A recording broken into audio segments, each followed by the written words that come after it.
Մենք իրավական բանից զատ, իրավական ճանապարհից զատ, այսինքն բնականաբար հաջորդը համանդրական դատարան դիմելն է լինելու, դրանից զատ արդեն պետք է համատեղ մյուս մեր գործընկերների հետ հասկանանք պայքարի մնացած ձևերը, որոնք են կիրառվելու, այստեղ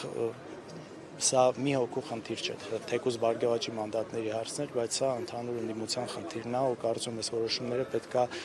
ընդունվեն միաձայն։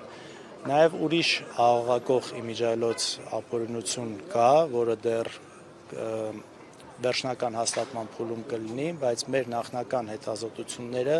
միայն 200 տեղամասի արդյունքների մասով ցույց են տալիս, որ մոտ 25,000 ավել ձայն կա, քան մատյաններում ստորագրություններ։ Այսինքն սա շատ լուրջ կասկածի տեղի կատարելիս մնացածը ստուգելու համար, սրա մասով ուղղակի ասում նախնական, որովհետև դեռևս պետք է վերջնական ստուգվեն այս ամեն ինչը, իսկ սա արդեն շատ խոսում փաստա լինելու իրենց փաստացի այս խարդախությունների մասով։ Այդ մասով այսինքն առանձին ինչ-որ իրավական փոփոխ հնարավոր է ցուցի։ Դե այս ամեն ինչը արդեն երևի թե մնալու է իրավական առումով համանդրական դատարանի, բայց սա լուրջ փաստեր է, եթե այս ամեն ինչերը հաստատվեն, սա ուղղակի էլ ավելի ցցունա դարձնելու այս իշխանությունների կեղծավոր բնույթը, խարդախ բնույթը եւ այս մասով շատ հետեւական ենք լինելու, բայց այն ինչ իրանք այսօր արեցին, իրենք արդեն հետագա 5 տարիների մասով իրենց ազգային ժողովի կարելի է հստակ ասել, որ սա լեգիտիմ խորհրդարան չի։ Պարոն Քոչարյան, նաև փողոցային պայքարի տարբերակներ դիտարկում։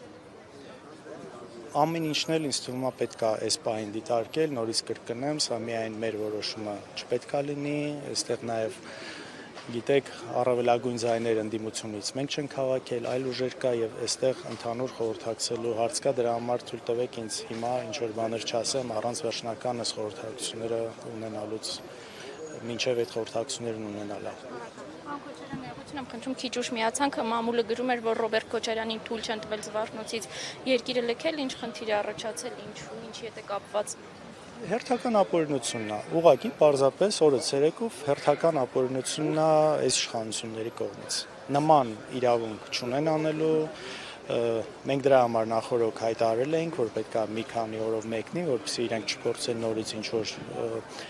մեր ժողովրդին մոլորեցնել, հա, այսպես փախնում են, գնում են, գիտեք շատ լավ ինչպես են անում, դրա համար նախորդ ասվել է, որ մի քանի օրով պետք է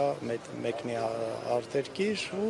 ուղղակի առանց որևէ բացատրության։ Ճիշտն ասած դեռ չեմ խոսել, չգիտեմ ինչ են ասել, բայց ըստ երևույթի սովորաբար սահմանապահները կոնկրետ բան չեն ասում են այդ հարցը մեր հետ չէ, մեր մոտ ուղղակի համակարգում ցույց է տալիս, որ իրավունք չունեն նման բան անելու։ Այսինքն նման բան անելու համար պետք է որևէ նոր մեղադրանք առաջադրվի։ Նոր մեղադրանք առաջադրելու համար պետք է կանչեն մեղադրանքը առաջադրեն, իսկ առավել եւս այս փուլում մեղադրանք առաջադրելու համար պետք է լինի կենտրոնական ընտրական հանձնաժողովի գոնե ձևական process-ը, որ անում են, թույլատրում են մեղադրանք առաջադրել, պետք է լիներ դա։ Բայց դա չի արվել նույնը, եթե չեմ սխալվում, չի արվել նաեւ Գագիկ Ծառուկյանի դեպքում, նույնը չի արվել Նարեկ Կարապետյանի դեպքում։ Ուղղակի այսպես ճչացող պարզ ապօրինություն։ Մենք հիշում ենք, որ հարցի Հակակոռուպցիոն դատարանում ինքը գործով է անցնում քրեական, այդտեղ ինչ խափանման միջոց կա իր հանդեպ ընտրված, որտեղ վերջին դատականիստում կարծես թե հարց նման չի քննարկվել երկիրը։ Որևէ խափանման միջոց չկա, նրանից հետո երբ որ համանդրական դատարանի որոշումը հայտնի կար այդ գործի մասով, այսինքն խափանման միջոց չի եղել, մինչև հիմա չկա այդ մասով խափանման միջոց։ Նույնիսկ այդ մասով այնտեղ, այսինքն վաղեմությունն անցած հոդված է խափանման միջոց, բայց մինչև հիմա չկար, նույնիսկ այս պայմաններում չկար։ Այսպես ակնհայտ ուղղակի ապօրինությունն է, նաև հայտարարում է երկրի վարչապետը խոսում է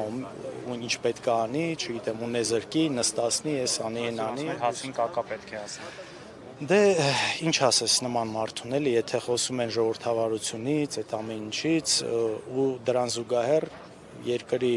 առաջին մարդը ի պաշտոնե նման հայտարարություններ անում, ես ուղղակի չգիտեմ, խայտառակություն է, ուրիշ ձև հույս ունեմ ուղղակի մեր ժողովուրդը պիտի այս ամեն ինչը տեսնի։ Գիտեք, ապօրինությունը, ժողովրդավարությունը չպիտի միայն աշխատի այն ժամանակ, երբ որ դա քեզ է կպնում, էլի, կամ եթե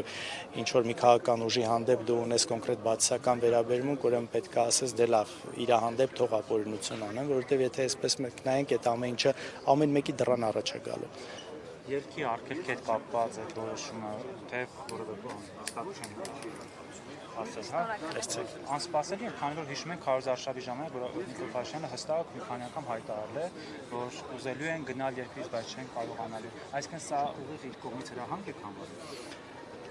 Որ 2018 թվականից սկսած բազում անգամներ այդ մարդիկ, հատկապես հայրս, գնացել է երկրից, հետո վերադարձել, այսինքն այդ երկրից մի քանի օրով բացակայել է, ինչ որ խնդիր չէ, էլի։ Եթե մենք նպատակ ունենայինք երկրից գնալ, 18-ին չէինք վերադառնա, հետո էլ այնքան հնարավորություն ա եղել գնալու, այսինքն ինչ իրանց թվում է իրանցից պիտի փախած, մեր երկիրն է, մենք այստեղ մնալու ենք ու իրանցպես կեղծարարներին պիտի վռնդենք այս երկրից ու իրանց օրինական պատասխանատվության ենթարկենք, ոչ թե ինչ ունենք գնալու ունենք, շուտ կգնայինք էլ է։ Այսօր հայտարարեց, որ այն ընտրակաշարքների բացահայտումից հետո ենթադրյալ ընտրակաշարքների դուք առնվազն չպետք է առհասարակ մանդատ վերցնեք եւ խորհրդարան մտնեք եւ ձեր առաջնորդները պետք է կալանավորվեն եւ դատապարտվեն։ Տեսեք, այս ընտրությունների ինձ թվում է հիմնական խնդիրը ինչն է եղել, երբ որ իրենք քննչական մարմինները, հակակոռուպցիոն կոմիտեն դարձրել են ոչ թե ապօրինությունների, ինչ որ ենթադրյալ հանցագործությունների դեմ պայքարող կառույցի, այլ կոնկրետ ոնց որ հիմնական քարոզությունը իրանք իրականացնեին։ Այսինքն այդ sense համատարած հեռախոսներ գաղտնալսել։ Օրինակ, չգիտեմ, միգուցե դուք որպես լրագրող հարցում անեք նաև, հասկանաք, իսկ իշխանական որևէ մեկի հեռախոսները գաղտնալսվել են, այդ վարչական ռեսուրսների օգտագործումը, ինֆորմացիա կա, որ իրանք նաև արել են շատ ավելի վատ բաներ, քան ընդդիմությանն են մեղադրում։ Հասկանում եք, այն ծավալը ապօրինությունների, այն վախի մթնոլորտը, մարդկանց գործից հանելու, վախով մարդկանց իրենց հավաքներին բերելու, բյուջետային միջոցները իրենց քարոզչական նպատակներով օգտագործել եւ մնացած բա սրանից չեն ուզում խոսան, բա հարց տվեք էլի իրանց, այս ամեն ինչ շատ ակնհայտ է, չէ՞։ Ամբողջ պետական համակարգը աշխատել է իրենց քարոզչության վրա, իսկ հակակոռուպցիոն կոմիտեն ու մնացածների ֆունկցիաներ ցեղ շպրտել բոլոր հնարավոր եւ անհնարին ձևերով տարբեր ընդդիմադիր ուժերի վրա։ Սա բնականաբար իրանք փորձելու են դա ասեն, նոր էլ տեսանք այս որոշումները, էլի, թող իրենք ուղղակի շատ ուղիղ կեղծարար են, իրենք կոնկրետ այսօր նաեւ փաստով շատ պարզ ձևով գողացել են Հայաստանի Հանրապետության քաղաքացու քվեն։ Պարոն Քոչարյան, նախորդ գումարման ազգային ժողովում Ալեն Սիմոնյանը հայտարարում էր, որ ընդդիմությունն իրենց համար նվեր է, նաև այս համատեքստում դուք անձամբ ձեր դիրքորոշումը որն է, պատրաստվում եք նորից նոր խորհրդարանում աշխատել։ Գիտեք, մենք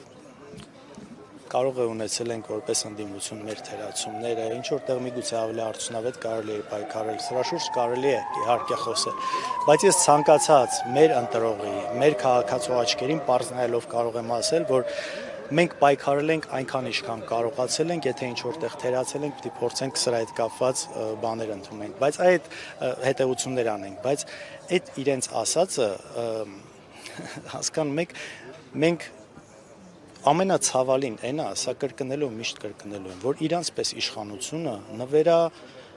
Ադրբեջանի համար, նվերա Թուրքիայի համար, նվերա մեր թշնամիների համար, դա իրանք ցույց են տվել, ցավոք ցույց են տվել իրենց գործողություններով, հազարավոր զոհերով, տարածքային կորուստներով եւ այն հնարավոր զիջումներով, որոնք լինելու են իրենց մնալու դեպքում։ Այ իրանք նվեր չեն, ես չգիտեմ ինչ են, գանձ են, իրանք Ալիևի գանձերն են ուղղակի։